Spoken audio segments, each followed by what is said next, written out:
Carly Fiorina, who will be the running mate of Ted Cruz if he becomes the nominee of the Republican Party. Of course, there's still a long road to go in that direction before it happens. They're speaking in Indianapolis next Tuesday. Of course, a very important primary in Indiana. Let's bring in our panel for reaction. Jonah Goldberg is back, and Hadley Heath Manning from the Independent Women's Forum. Hadley, we should mention it's an open primary in Indiana. That means that people who are Democrats can vote in the Republican primary. Doesn't that usually help Trump?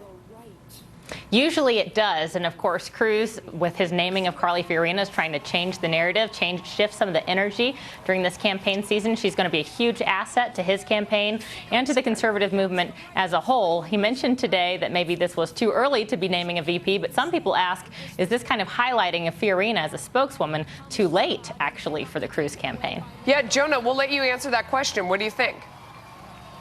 It's impossible to know whether it's too late. I mean, clearly this is what everyone's calling a Hail Carly pass, right? I mean,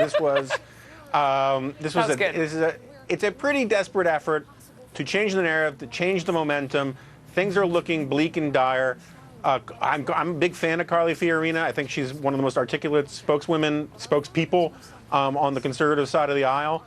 But at the same time, it's also worth pointing out that there weren't a lot of, if Cruz is going to do this, pick a running mate, there weren't a lot of other options to go from that had been vetted, that had the sort of gravitas, and that would be willing to do it. I mean, clearly, Marco Rubio, I was pushing a Los Hermanos Cubanos all-Cuban ticket for over a year.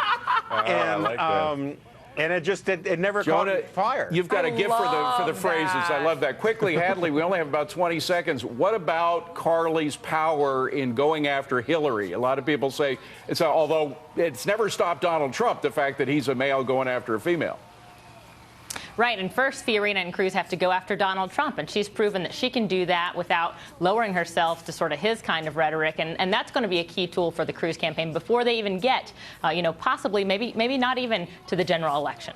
Hadley Heath Manning and Jonah Goldberg. Gang, thank you very much.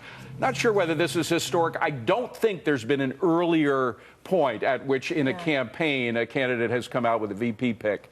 But it is a historic day. It sure is. Interesting day. That does it for us. Risk and Reward starts now.